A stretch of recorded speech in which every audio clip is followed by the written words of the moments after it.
मैं आपसे समझना चाहता हूं आप किस तरीके से टीएमसी के लिए, क्योंकि ये सब कह रहे थे चुनाव बहुत अहम है, मेघालय में कम से कम बड़ी उम्मीदें थी टीएमसी को कि एक बड़ी शुरुआत करेंगे, मुकुल सांगमा साहब के नेतृत्व में अच्छा प्रदर्शन करेंगे, क्योंकि 2024 के लिए कम से कम वेस्ट बंगाल के बाहर एक दूसरा गढ़ दिखाने के लिए होगा। आपको लगता है सेटिस्फैक्टरी रहे? त्रिपुरा में तो बिल्कुल मामला साफ है, जो मेघालय में आपके पास 5 सीटें आई हैं उससे संतुष्ट है? पहले तो सभी को मेरा नमस्कार है। आपके माध्यम से पूरे जो जनता है नॉर्थ ईस्ट की, त्रिपुरा की, मेघालय की, नागालैंड की, सबको हमारी शुभकामनाएं हैं। और खासकर नागालैंड में जहां पे महिलाएं मुख्य रूप से आई हैं और 2 एमएलए चुनी गई हैं पिछले 60 सालों 70 सालों में।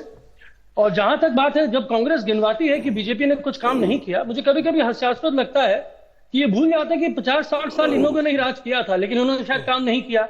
ये भी बहुत अद्भुत विचार है इनके। और पूरा देश देख रहा है कि जिस तरीके से बी टीम, ए टीम, कांग्रेस और टीएमसी के बीच की अब जो लड़ाई है, मुझे लगता है कि बहुत आगे तक जाएगी। जी, आप अपनी बात पूरी कर ले। मुझे लगा कि एक टिप्पणी करनी चाहिए, इसकी मैंने टिप्पणी कर दी अपनी। जी नहीं, ये बहुत ही अच्छी बात है कि देखिए आप बहुत ही माने सीनियर जर्नलिस्ट है और जिस तरीके से आपने पूरे देश का भ्रमण किया है जी, मुझे उम्मीद है कि आप कांग्रेस के लिए अच्छी इनपुट देंगे। लेकिन जहां तक बात है, आप देखिए त्रिपुरा में हम जाके लड़े, हम मेघालय में लड़े।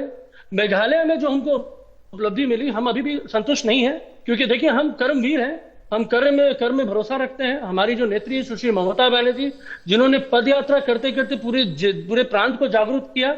आपको पता है कि 2021 जब इलेक्शन हुआ, जब पूरा विपक्ष, पूरा देश हताश हो गया था कि भाई ये मोदी शासन को कैसे हराया जा सके, वो 2021 में हमने दिखा दिया और वो स्रोत पैदा हो चुका है पूरे देश में। लेकिन आज जो ममता जी का बयान आया है, आज जो ममता जी का बयान आया है, मैं उस पर जरूर चाहूंगा कि दर्शकों को बताया जाए उसके बारे में कि जो बाई इलेक्शन में हार हुई है और कांग्रेस पार्टी जिस तरह से जीती, और उन्होंने कहा कि ये बीजेपी ने सपोर्ट किया है कांग्रेस को और वो सीधे तौर पर कांग्रेस पर निशाना साध रही है।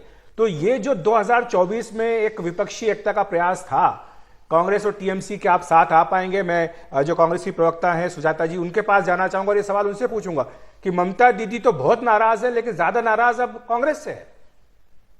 देखिए, ममता मैं इसमें जोड़ना चाहता हूँ अखिलेश जी। जी, आप पहले जोड़ लीजिए। जी, जोड़ लीजिए। मैं जोड़ना चाहता हूँ, ये बात जो दीदी ने कहा है, ये सार्वजनिक अधीर रंजन चौधरी जी ने बोला है। भाई बीजेपी ने हमको सपोर्ट किया और 2 दिन पहले जो इनके प्रत्याशी थे वो शुभेंदु अधिकारी के साथ गुप्त मीटिंग कर रहे थे। तो देखिए अब हमारे साथ क्या है, जो रास्ता है वो क्लियर है। देखिए जो बहरूपी होते हैं, जो लोमड़ी जो होती है, इसमें जहां पे भी हमारा मंडली जो बैठता है, जो मंडली लोमड़ियों की होती है, वो किस खाल में आते हैं। ठीक है, एक छोटा सा रिएक्शन सुजाता जी, इस पर क्या कहना चाहेंगे? ज्यादा गुस्सा भारतीय जनता पार्टी से, ज्यादा गुस्सा तो आपके ऊपर है।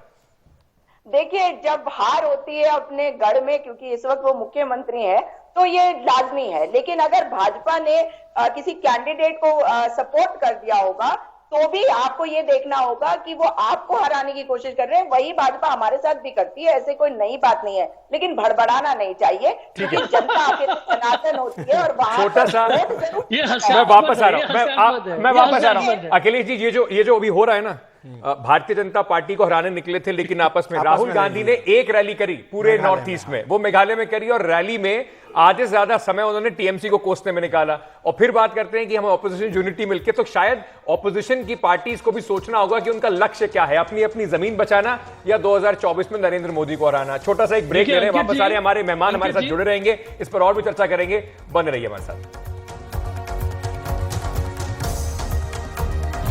का प्रश्न कर रहे थे, मैं फिर से मानव जी के पास और सुजाता जी के पास जाना चाहूंगा, क्योंकि अभी आप दोनों पर ही नजरें सबसे ज्यादा हैं, कांग्रेस, तृणमूल कांग्रेस के ऊपर, कि आखिर हो क्या रहा है। क्या कोई एक ऐसा रास्ता बन सकता है जिसमें कि आप दोनों पार्टियां इकट्ठी हों और किसी तरह का चुनावी गठबंधन आप दोनों के बीच में हो? मानव जी, पहले आपके पास।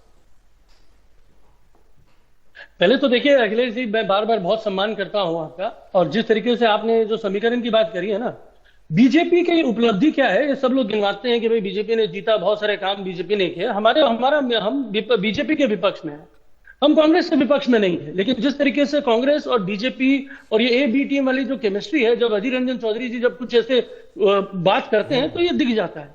लेकिन जहां तक बीजेपी की बात है, सर 42 सीटें थी त्रिपुरा में, 31-32 हो गए और बहुत ही सबल मार्जिन से वो लोग जीते हैं। मेघालय में कितनी सीटें आई वो तो हमसे बहुत पुराने हैं, शायद हम उनसे 2 कदम आगे हैं। नागालैंड में भी उनकी अपनी बलबूते पे सरकार वो नहीं बना रहे, ये सत्य सिद्ध है। और जहां तक नॉर्थ ईस्ट की बात है, सर नॉर्थ ईस्ट पूरा हिंदुस्तान तो है नहीं, एक अंश है, लेकिन हिंदुस्तान में परिप्रेक्ष्य में अगर आप देखेंगे तो रीजनल पार्टियां जिस तरीके से काम करेंगी, और ये जो भयभीत है कांग्रेस और बीजेपी, क्योंकि ये जानते हैं कि अगर रीजनल पार्टियां पुख्ता तरीके से आ गई और कोई रीजनल लीडरशिप ने कमान थाम लिया तो बीजेपी निस्तो नाबूद हो जाएगी जी।